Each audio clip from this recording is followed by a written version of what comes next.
I'm going to turn the time over now to Jim McLaughlin.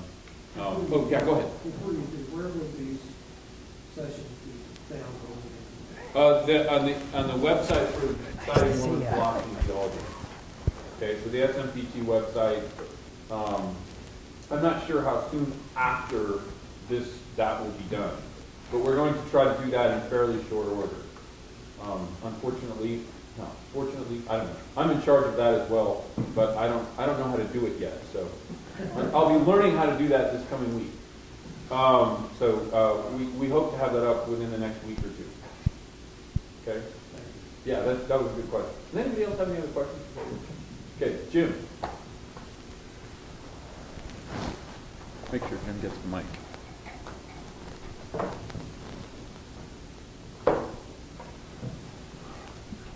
Thank you. Okay, before I get started here, I want to I think we should all thank Mark Olson for putting this together. I'm Jim McLaughlin, and I'm Carrie, and my wife Carrie over here. Carrie and I are editors of Element, which we haven't put out an issue yet, but we're a little bit behind. But we just took over the journal a little while ago. And Mark asked me to say a few things about just B.H. Roberts' biography, and then to introduce my first philosophy teacher, Kent Robson, who I'm really honored to be able to do that. Well, first off, let me start out with this, just a little personal note. This is my dad's copy of the 70s course in theology. This was, in my family, this was a legendary book. My dad, as you can see, used it. He found a copy, I think he found it at the DI. He found most everything at the DI. My mother told me it's a family treasure, and guard it with your life and bring it back. But just wanted to bring it with me today. This is the first. It was originally a yearbook, so it came out in paperback copies. This was of course, the priesthood manual, which is a depressing thought, and also encouraging.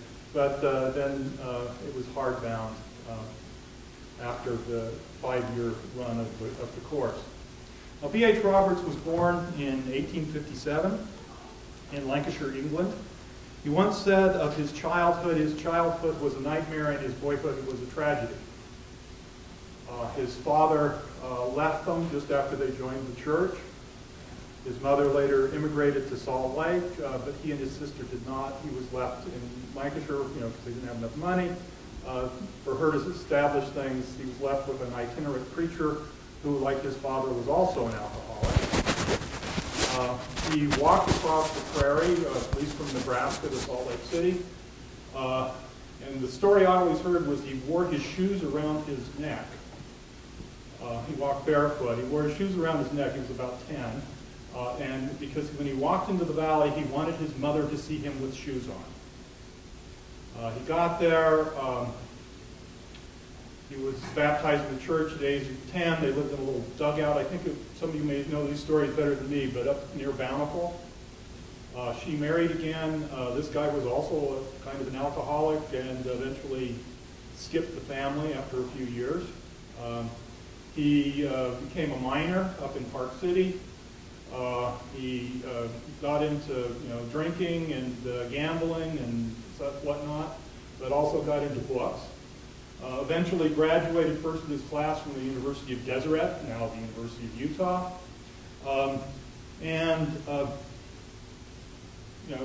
more or less cleaned up the alcohol problem. The story I always used to hear when I was a kid, and, you never know how many J. Golden Kimball stories are true, and you especially never know how many of them were true when they came through some of my uncles who like to tip a little every once in a while as well.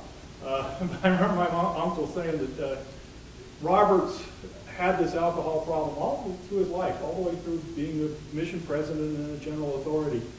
At least this was the story my uncle told me. And that J. Golden looked at him once. Roberts was depressed about this, and J. Golden looked at him once and said, hell, Brig, you're a better man drunk than most men sober. So that's an encouraging idea, I guess. This is a well-documented J. Golden Kimball story, though. When B.H. Roberts was president of the Southern Mission, J. Golden left on his mission there and was on the train. He said, "We left Chattanooga, Tennessee with 24 elders assigned to the southern states. There were all kinds of elders in the company, farmers, cowboys, few educated, pretty hard-looking crowd. I was one of that kind. The elders preached and talked and sang and advertised loudly their calling as preachers. I kept still for once in my life. I hardly opened my mouth." That's hard to imagine, isn't it? "I saw a gentleman on the train. I can visualize the man now. I didn't know who he was. He knew we were a band of Mormon elders. The elders soon commenced discussion and argument with the stranger, and before he got through, they were in grave doubt about their message of salvation. He gave them a training they never forgot. The man proved to be LDS Mission President B.H. Roberts." So that was great. They were all wondering, doubting their faith after talking to Elder Roberts for a while. But he became one of the 7 presidents of the 70s in 1889 at the age of 31. In 1894, he was in the convention to draft a constitution for the state of Utah. And this is one of the unfortunate things about Brother Roberts, I guess. He adamantly opposed women's suffrage. 1896, he ran for Congress and ran into trouble with the church. He lost as a Democratic candidate and felt that the church had undermined him. There's a long story about that. In 1898, he actually won, though, but because he practiced polygamy, he never got seated.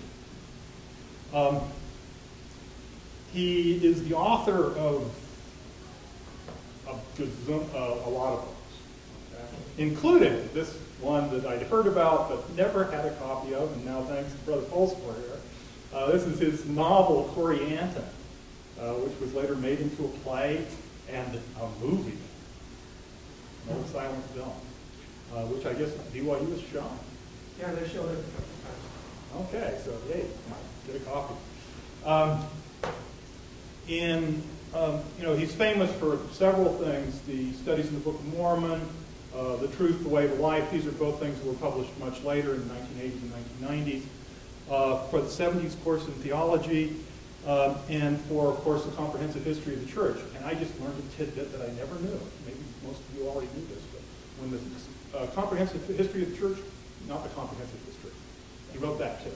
The documentary history of the church, Joseph Smith, came out. Volume 6, there were when it was originally published, there were 16 pages missing. And they just happened to be the King Follett Discourse. And he was quite upset about this because he kind of liked the King Follett Discourse. And so he had printed 10,000 copies and distributed them all over the church. And so he wanted to make sure it got out far wider than the documentary history ever would. He was a stubborn and a kind of wonderful guy.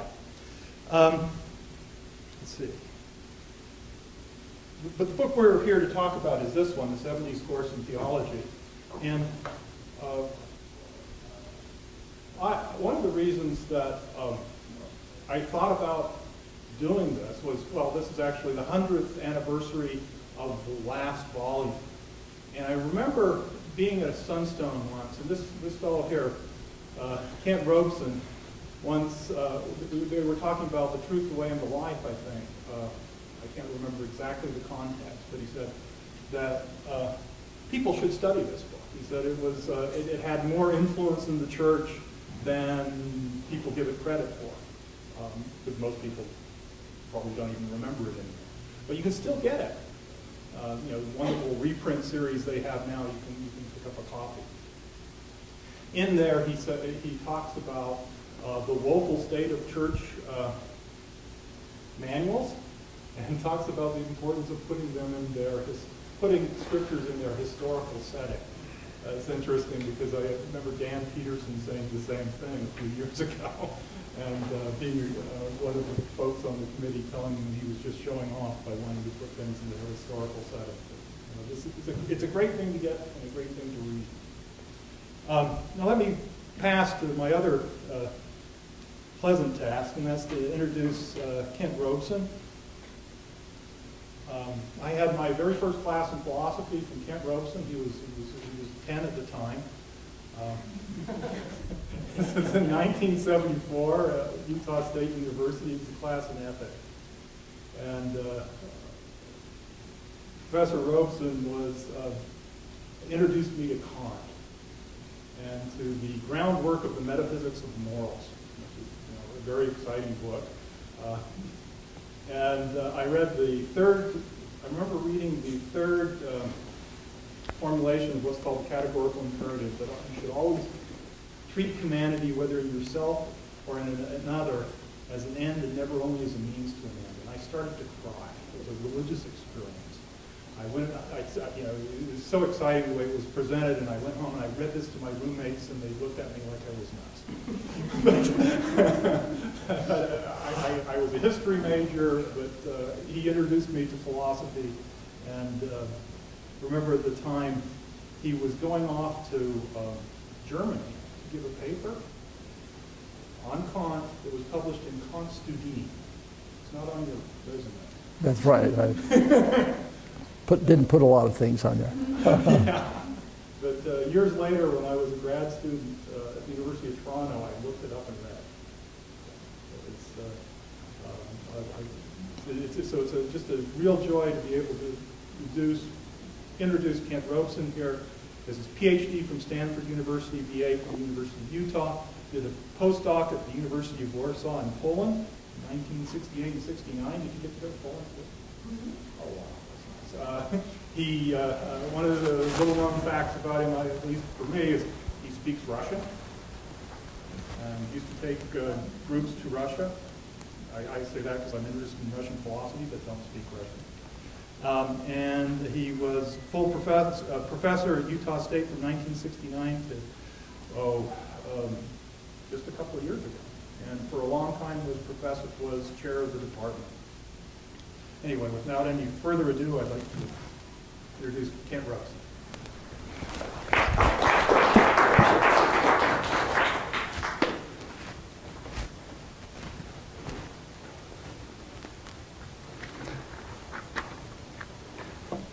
Thank you very much.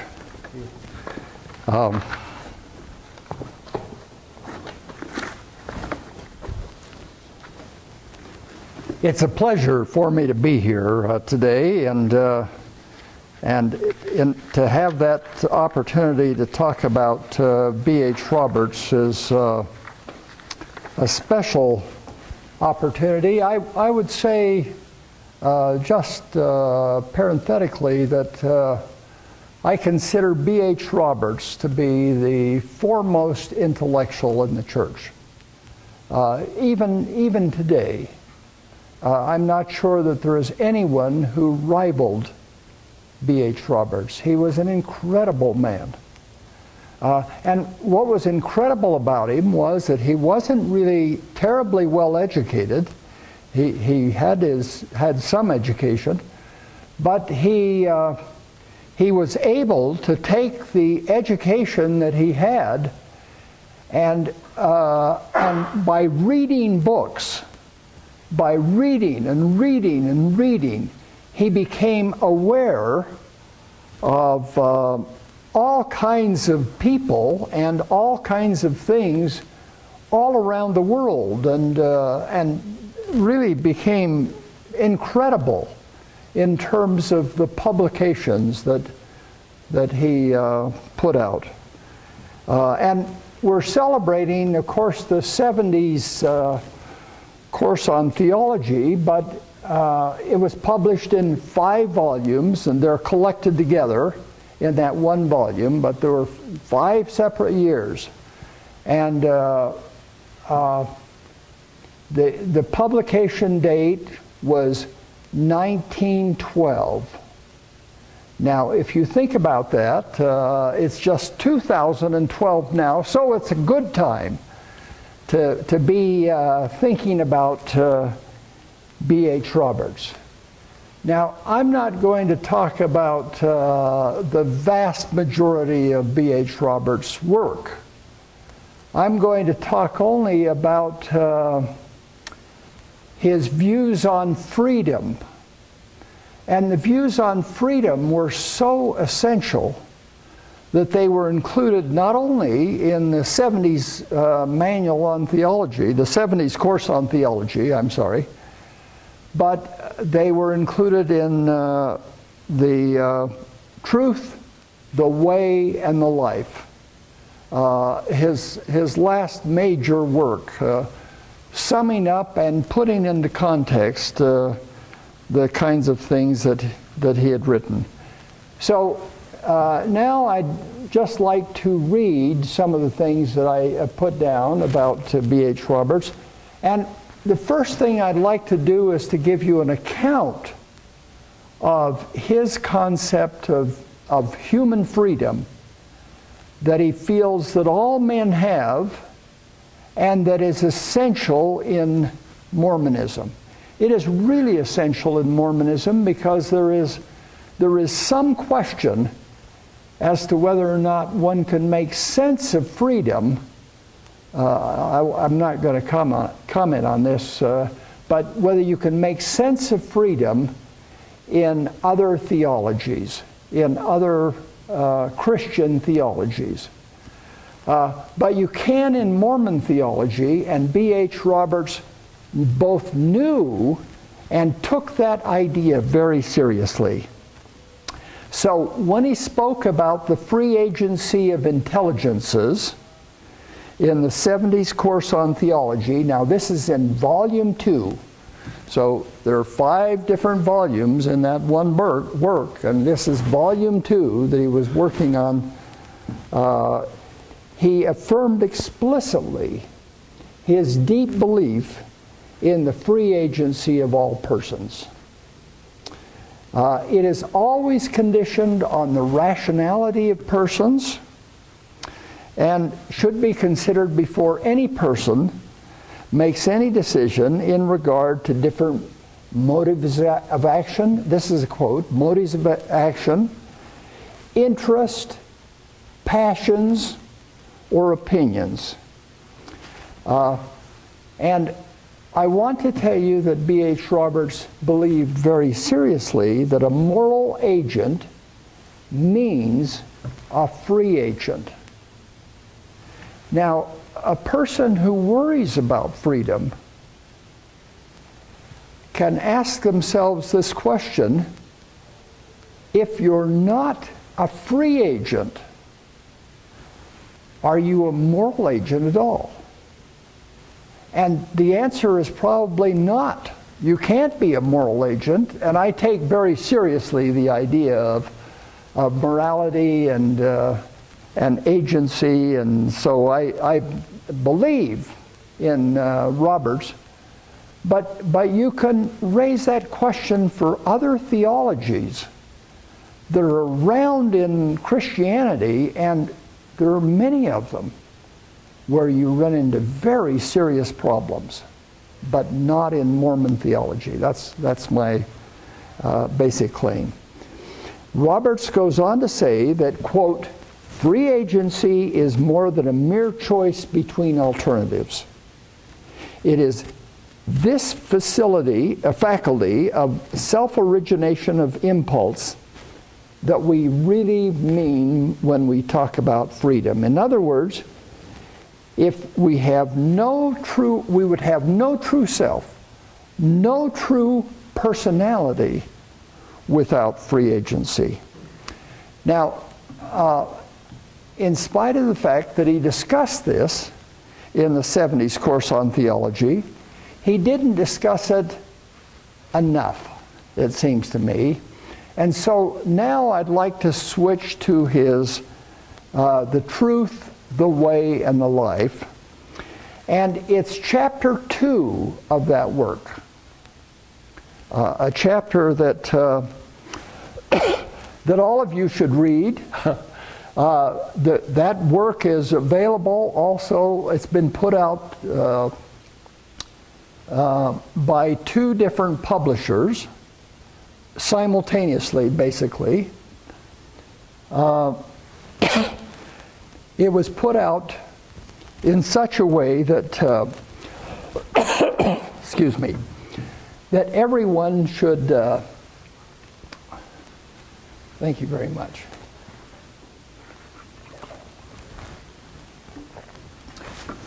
Should read that very seriously. But in chapter 2, and there are just a few pages in there, there are pages 22 through 27. In that one chapter, he discusses freedom. And he claims that man knows himself as existing. He knows himself as a seeing, hearing, tasting, smelling person. Now, if you think about those, he's tried to give account of all of the things that we do and that we know ourselves as doing. And we gain a whole lot of information about the world by having these qualities. But in addition to these, he said a person obtains self-consciousness, that is, knowing himself as a thinking person, when he says, I think, therefore I am. Now, in using this quote, and Roberts doesn't put in the idea that the quote came from Descartes. I'm assuming that he knew Descartes, but maybe he didn't know Descartes, but he knew about Descartes, but it's not included in The Truth, the Way, and the Life. But in addition to using Descartes, he says, this of a long time now has been the most acceptable formula for expressing self-consciousness, assurance of self-existence. And Roberts was very comprehensive and said that all, quote, knowledge is not limited to this consciousness of self and other selves. So, ourselves and other selves. The likeness and difference between himself and other selves. He is conscious of the existence of a larger world. He knows the earth is divided into islands and continents and seas and oceans and rivers and bays. He knows of the existence of the town or hamlet or countryside where he was born. In time, he knows by visitation the capital of his county, of his state, or of his country. He has verified so many things reported to him that he has confidence quite generally in what is reported to him and seems supported by the consensus of opinion of others who have experienced them. He says, by conciliation of, quote, many objects of form, tenure, and quality, he says, he knows objects as round or square or cubical, as hard or soft or gaseous. He knows objects as living or dead, as useless or useful, relatively. He knows objects by position. These are quotes now. By position as horizontal or perpendicular or parallel. He knows them as transient or relatively permanent. He knows heights and depths and is even conscious of great space depths. He knows something of the sun, of the moon, and the planets, and something of the stars. Now, since Robert's time, we have learned a few more things about the stars, but we're not really far ahead of Roberts in terms of what it is that he knew. The really important material for Roberts comes next. In his own words, he says this, quote, man, or he always used he rather than he, she, or persons. He used man rather than persons. But he said, he is conscious of qualities even of intellectual and moral qualities. He has the mind capable, through the imagination, of creating worlds in his mind and peopling them with creatures of his mind. He has the power to call up states of existence and postulate conditions in which his mind creations might live. And now he goes on, and with great insight, Roberts reports that man knows himself as competent to form normal judgments and recognizes self-responsibility for his actions. Roberts observed that, quote, those whose conduct is characterized by industry, frugality, honesty, temperance, physical skill in doing things, accompanied by steadiness and regularity of comportment, are prosperous, contented, and happy. Now that's a happy note. And on the other hand, Roberts claims that those who are indolent, now listen to this list. This is Roberts' list. He says those who are indolent, extravagant, dishonest, intemperate, given to knavery, unskilled in useful appointments. These are unprosperous, destitute, discontented, untrusted, unloved, without self-respect and the respect of others. He gives us a nice account of where it is that we stand and could stand depending on how we live our lives. And you can make that assessment yourself. I'm not going to make it for you. Then with regard to man's free agency, he goes on, with all of these things in mind, in the foregoing remarks on the existence and the powers of a man's will, he said, I have had in mind rather the fact of free moral agency, man's power to recognize good and evil by their effects in human life, and his power to choose between them, and to choose which one he will follow.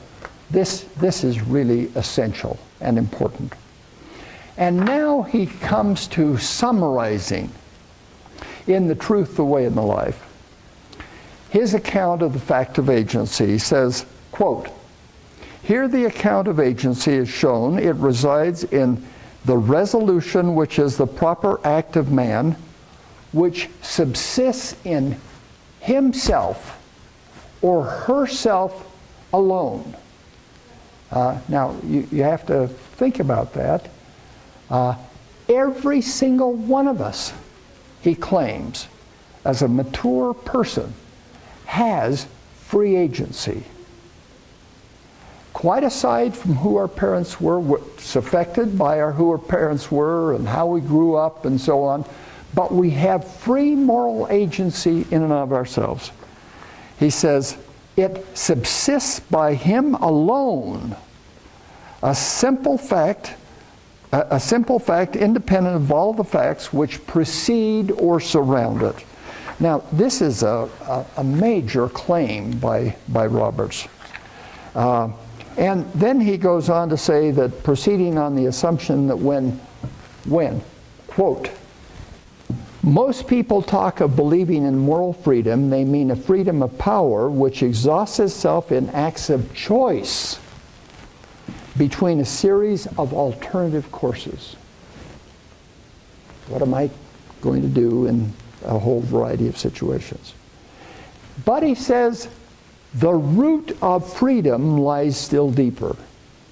He claims that he, man, is in a sense, even in a qualified sense, the first cause of what he does, or feels, or whether this involves acts of choice, or consists of an unimpeded impulse. Freedom of choice between alternatives is a consequence of this primary faculty. With this faculty of self-origination of impulse, that's really what we mean by freedom and what we mean by personality also.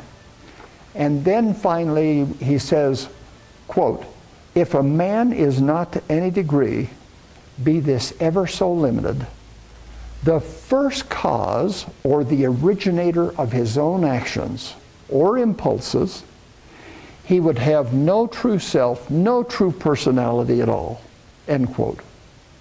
And finally he reports at the end of the chapter this idea: "We proceed on the assumption that man is a free agent and can determine with certain limits, at least, both his physical and moral conduct, and argues that without this power, the life of man may be meaningless."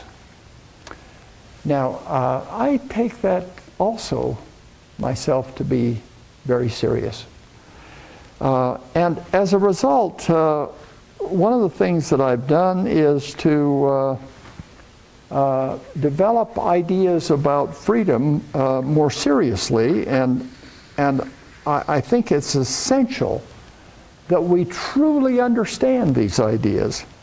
So that what we want to say is that when a man acts intentionally, that is, he does what he wants to do himself and what he intends to do himself, when a man acts intentionally, there is a reason any person acts. We can guess, we outside of the person can guess what a person's reason is, even if we do not know what it is for ourselves. So we make guesses about all kinds of people every day.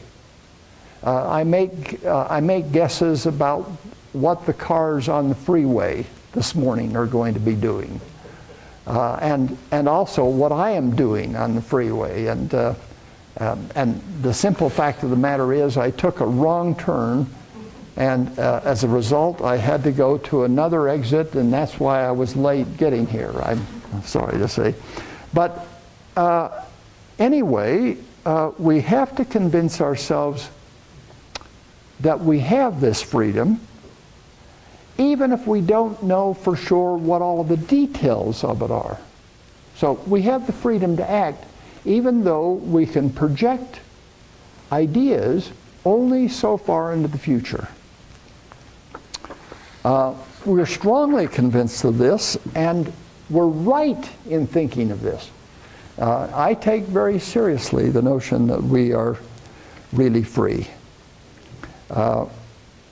The last thing that occurs to us is that there is a completely unconditioned event, and we could not give any explanation for that unconditioned event that just happens arbitrarily.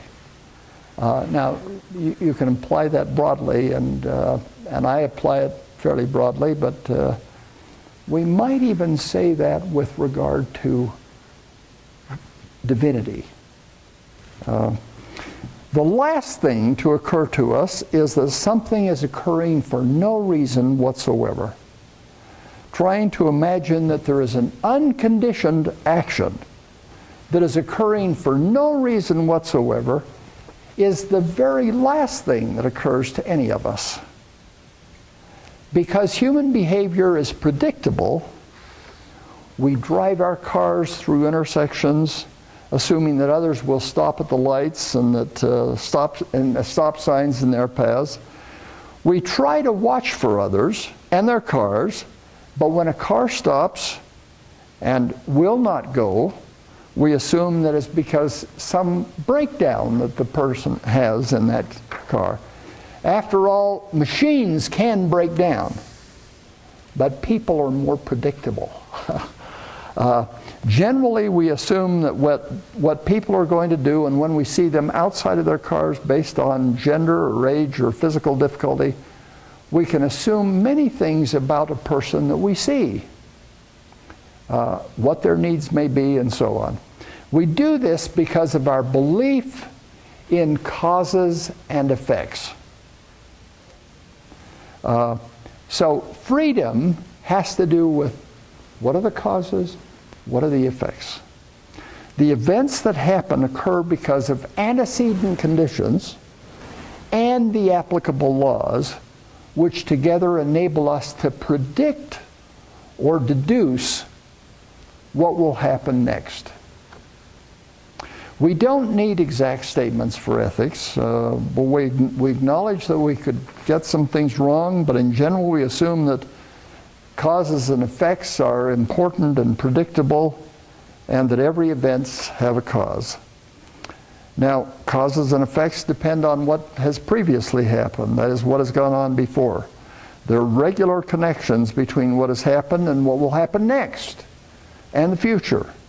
We believe this because we know that people and their actions and some of the laws that govern their actions.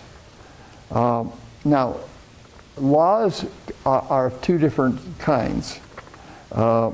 One kinds of law has to do with things that people impose on us.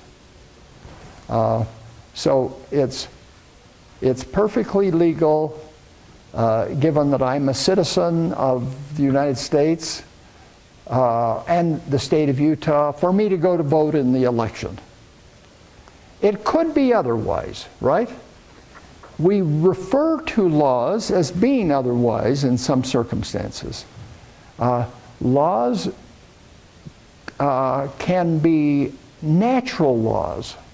So what I want to draw attention to is that there are laws that are not natural laws, and then there are laws that are imposed by human beings for us, and they are somewhat arbitrary, but we learn about them, and knowing about them, we know what it is that we can do. Now, one of the things that we cannot tolerate is fatalism. I want to just tell you in general that fatalism is the idea that what is going to happen no matter what people do, and they can't do anything about it, they can't affect it, and you may as well just assume that you are fated also. You must do what it is that you must do, and that is determined by someone else. Now, this idea is rejected in Mormonism, and I like the idea that it's rejected in Mormonism, where obedience has real meaning for us, and where causes and effects have real meaning for us as well.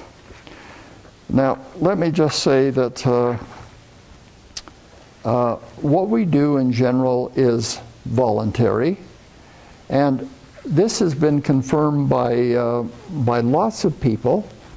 For example, David Hume, when he talked about free actions, he always talked about the will. And now the will, I want to tell you, plays no special role in my account, but he says what is consistent for Hume is that he says when we're free to act or not act, we act according to a determination of the will. We could as easily say according to whatever causes we have in us. So causes and effects. These causes and effects are within us.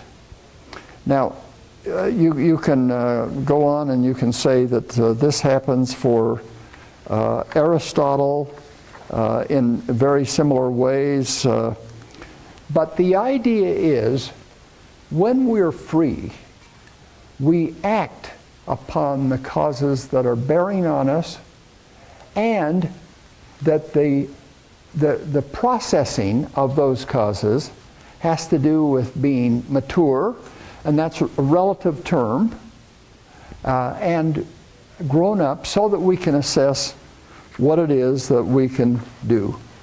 Now, I want to just eliminate a whole bunch of other alternatives. I want to eliminate any account that we are predestined.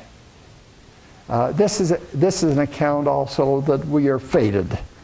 And let me tell you that the word hard determinism means in general that we must do basically what has been fated to do, and so we have no freedom there. And the question arises, well, how do we have freedom and how do we make sense of that freedom? But some people want to talk about the idea that, that indeterminism would hold some hope for us.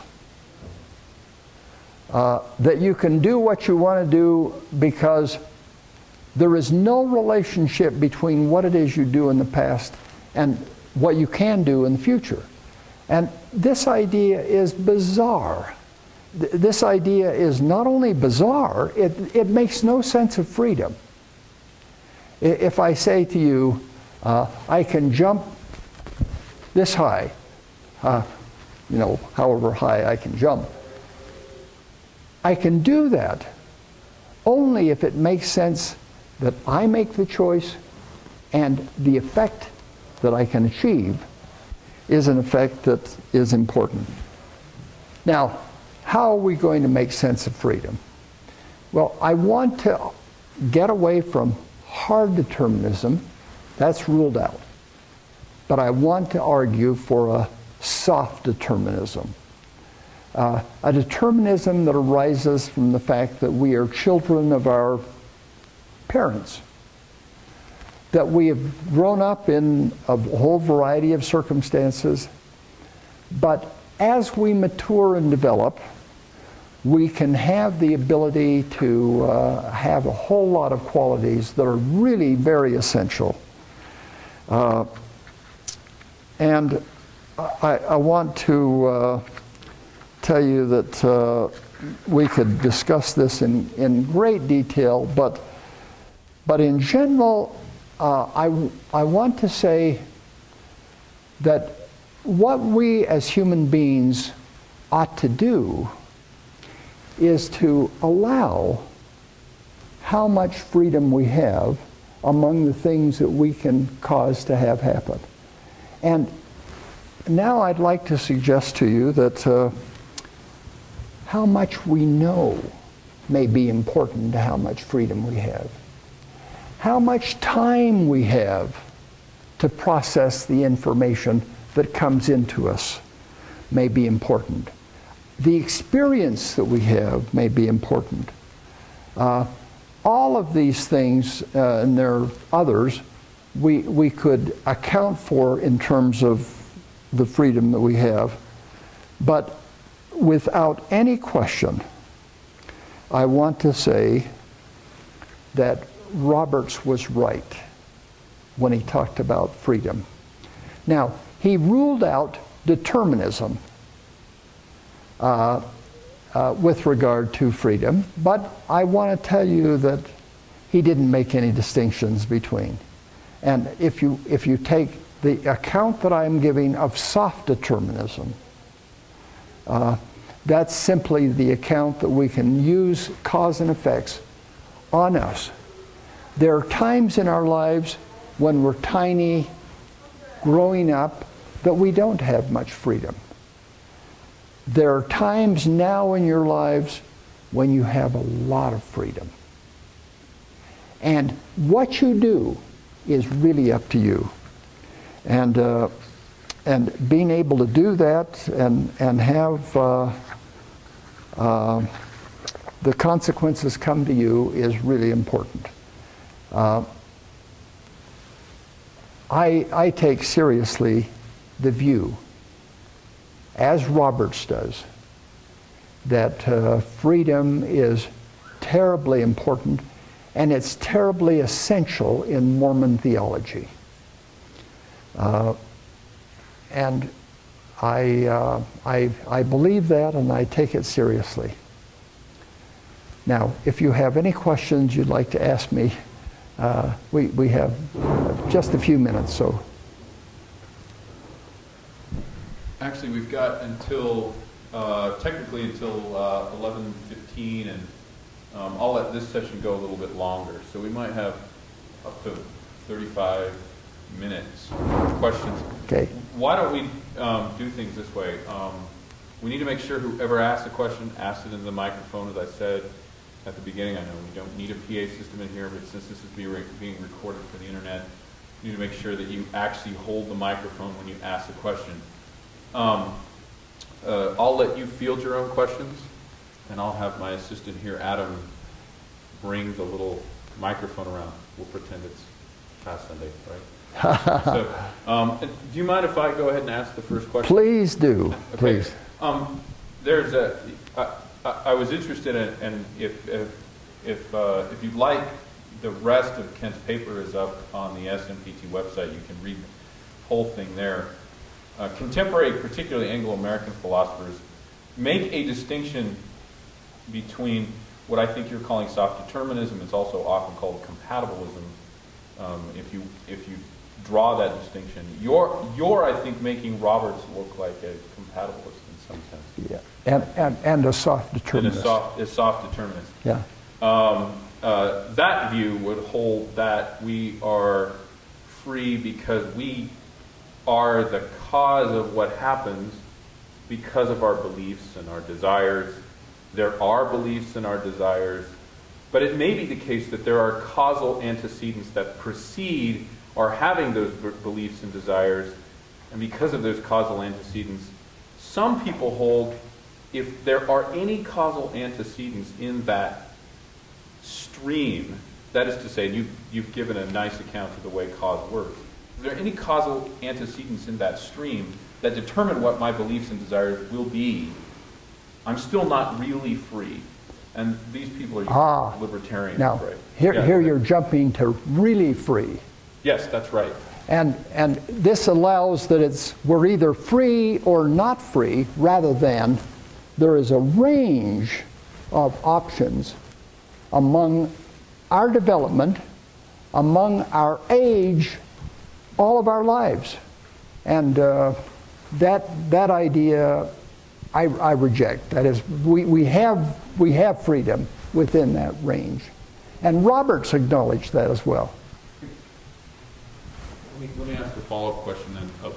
I sent out an email to a speaker who'll be here later today, Blake Osler, and I said to him that you were reading Roberts as a soft determinist, and he wrote back to me and said, no, he's an ancient libertarian. He's wrong. He is exactly right that Roberts is a soft determinist, but he doesn't know that. Okay. Roberts didn't know that. All right, great. But everything he says about freedom is consistent with my view of soft determinism. I think that's true, but I think the distinction that we're drawing might be, even though there are antecedents, of course, in much earlier history of philosophy, in Hume, for instance, and others, I think Roberts could be read as a libertarian as well. I think there's room for both readings. I would be happy to call him a libertarian, and that is a soft determinist. I think Blake would disagree. Blake is wrong. He is completely wrong about this. He's right about many things, but he's completely wrong about trying to characterize my conception of soft determinism as something antithetical to what he is arguing for in his whole series of books. And it's completely compatible. And he believes in the kind of thing, when he talks about libertarianism or something like that, he believes in exactly the kind of thing that I believe in, that human beings do have the capacity, when they become mature, over a range now, it's not absolute, but over a range, to make up their own minds for themselves what it is that they want to do. And it seems, though, that in your rejection of indeterminism, you are rejecting a libertarian view like now, Blake's, I think. Now, I'm not when I reject indeterminism, I'm not excluding Blake, because indeterminism has nothing to do with libertarianism. It really has nothing to do with that whatsoever.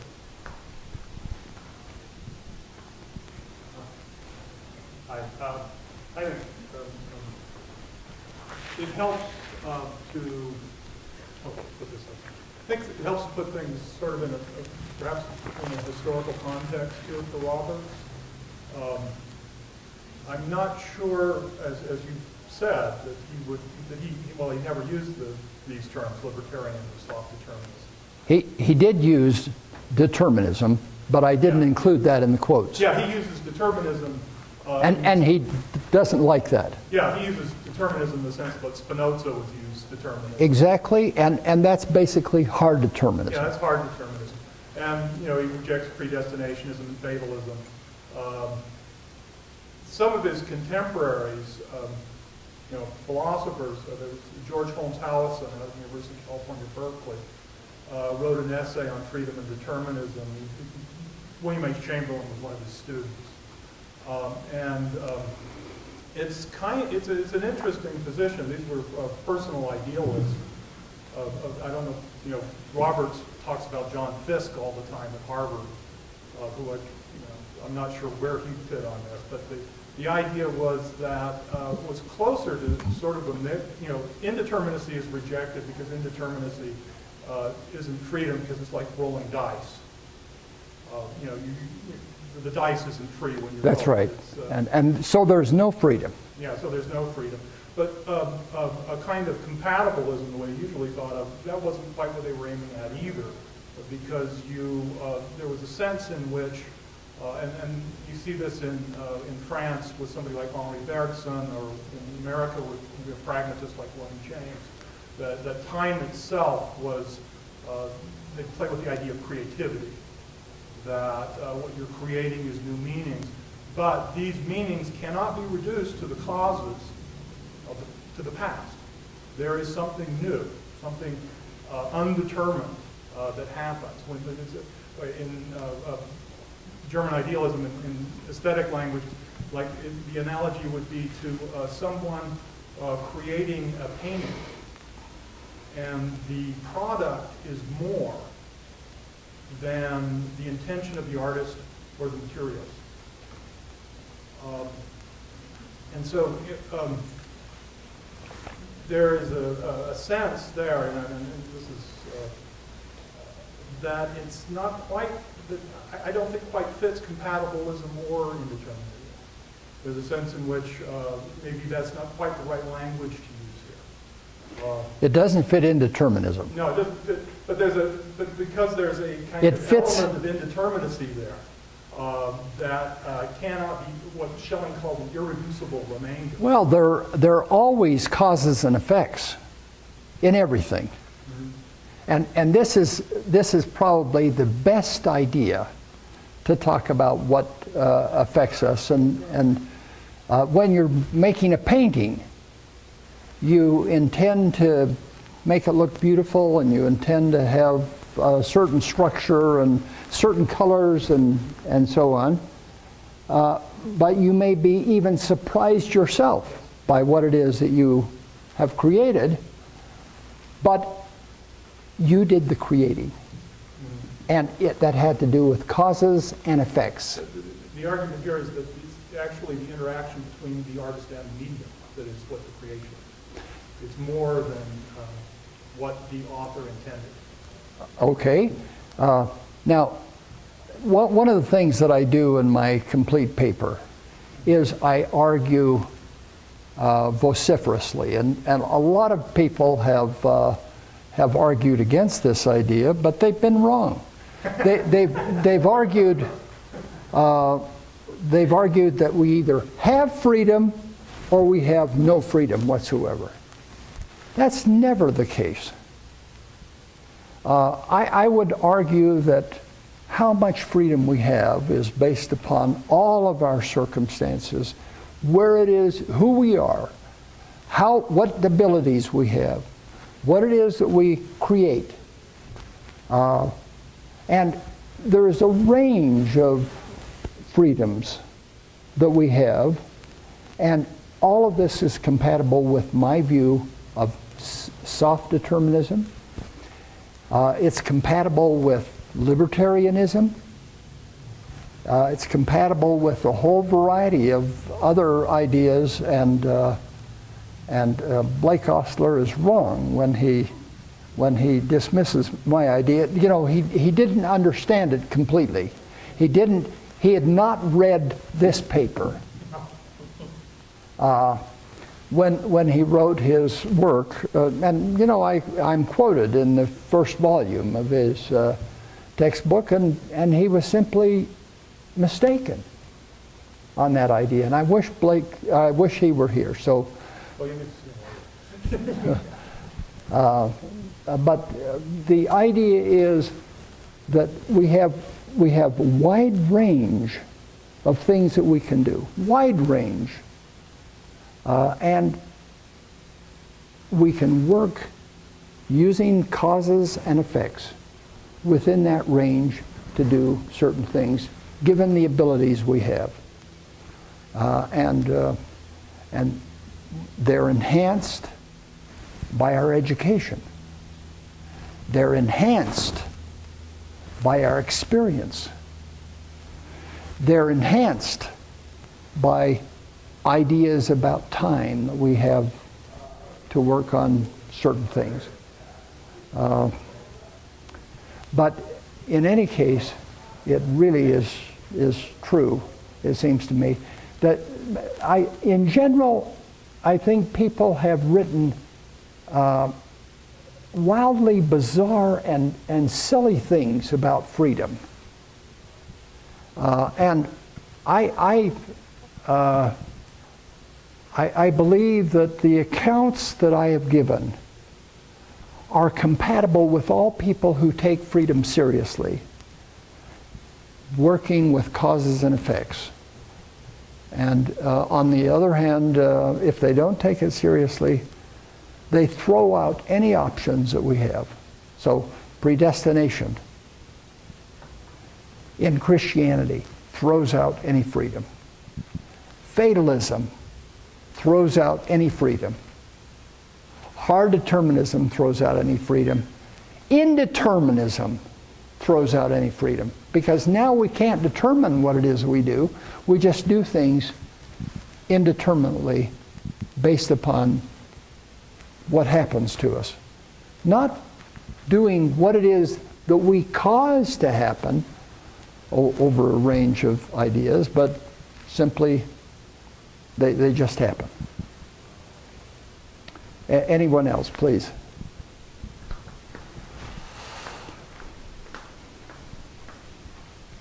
It looks like that the difference between you two is the bringing intent into the equation. And I don't know anything about what you're talking about. But I can see that he's trying to bring in intent, and that you're kind of ignoring that. Is that really an issue, or does intent ever come into the equation of whether you're free or not? I want to make serious sense of the word intention and the intents that we have. You know, one of the things that I say in my paper is that it's possible for us to ignore, we can get into trouble with intentions even, but what we have to do is to think about what it is that we intend to do under these circumstances when, and then look at the results. And having taken account of all of these things, we can rule out over a period of time people that have neuroses or psychoses or other serious problems that they can't control. They have some intents, but it's not enough to have the intention.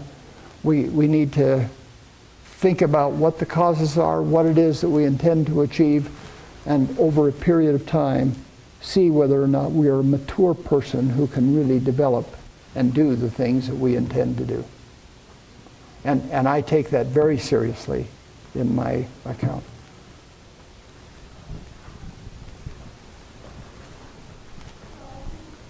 Two questions. Well, first, how did Roberts reconcile his view of agency and God's foreknowledge, and how does that reconciliation work in his theology? And then secondly, I understand once you reject hard determinism, it's then hard to find out where the ground is where you can stand again. Is your opinion such that the soft determinism reforms itself just where we have to live and stand upon the effects of the life we've lived up to the point where we want to make a new set of decisions, and we have to live according to, we have to live with the effects of everything that we've transpired before, but we're free in the moment moving forward, standing on the effects of what we've done in the past? Yeah. You raise a big and very interesting question in talking about God and what it is that God knows and so on. And in general, if you look seriously at Mormonism, one of the things that you can find out is that God knows the things that have happened up to a certain point. But God only predicts what can happen in the future. And that prediction is probably accurate, but occasionally someone may take some action that even contradicts God's prediction.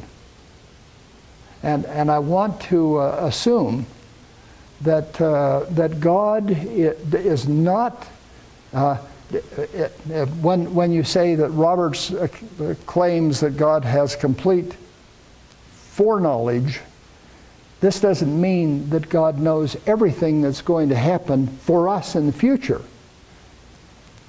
I want to argue that God is predicting what could happen for us in the future, given all of the things that occur and are evident in our being.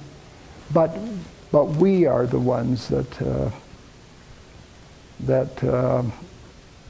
may affect even God's knowledge. And one of the things that I want to say also is that this is an idea that Mormonism takes very seriously. The idea that there are some things that God knows, but there are only some things that God predicts, and He can only predict for us. If we're really free, what it is that's going to happen. He can predict quite accurately, but it's not perfect ever. That's one of the things that I think Mormons want to claim with regard to what it is that God can achieve.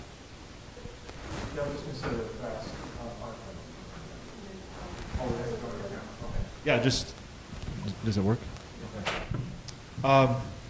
That's exactly right. In The Way, the Truth, and the Life, Robert says explicitly, God knows all that is known. There you go. As opposed to all that will be, because all that will be does not yet exist. But all that is, God knows it. So that's how he interprets God's knowledge. It's not really in terms of foreknowledge, but in terms of omniscience is knowing all that is. And knowing the possibilities for the future. Absolutely, yeah. I mean, we know possibilities. Certainly, with our limited knowledge. Certainly God knows even more. We don't know all of them, but we're trying to learn more of them, and we're hoping to get things right. But but the idea that this is an essential idea in Mormonism, that human beings live before we came here, and will continue to live after we leave here. That idea is essential in Mormon theology, and suggests that that we just didn't arise out of something, as is claimed in Catholic Protestant theology, out of something that God pulls together all at once, and there are no options for us. We have options. some of the Robert's 70s course in theology last night. It sounded like he was saying that the free agency extends all the way back to the uncreated eternal intelligences. And how does that affect our free agency here on earth, going back all the way with that free agency? Now, when you talk about free agency, we're not talking about necessary laws that are eternally the same, and neither is God. So we have to talk about what are the, given the causes, what are the effects? Given the causes, what are the effects? Given the causes, what are the effects? And assess what it is that we can do, what it is that we can achieve, and that really is essential.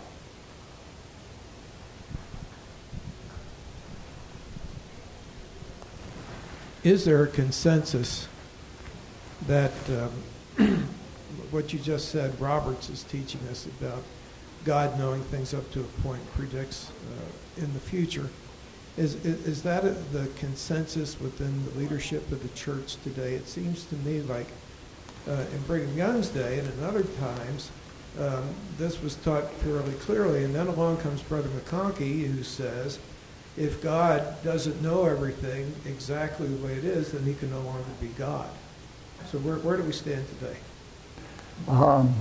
Gee, that's a very good question. And I believe that the consensus is still that freedom is essential for human beings. And I've discussed a whole variety of people in other works, but the example that you used, I think is critical, in that even in the accounts that are given, Mormons must, in some sense, take seriously freedom. And that's got to be individual freedom, as Robert says. And every person is free to some extent. And how much the extent is depends on the range of options that we have, and whether our colleagues view us as predictable or not. But my follow-up is, in your opinion then, is God an evolving God, or has God progressed as far as God can progress?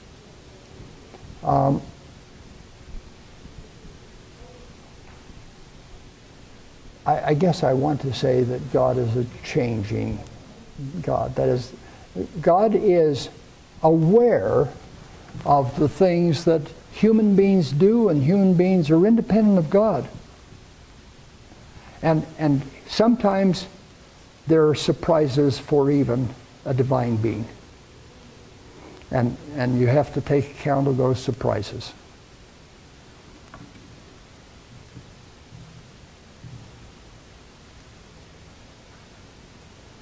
Any other questions?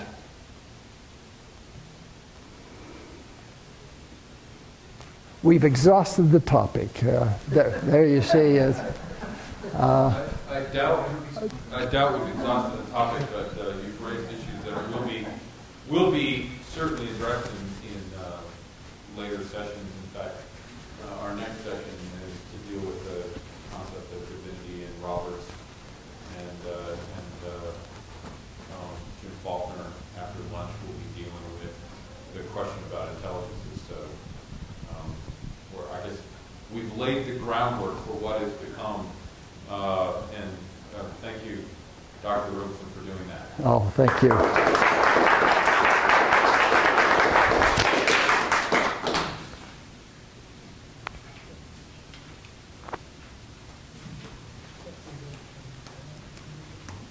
Do you want me to switch this We're off? not scheduled to start until 11:30. Those of you who are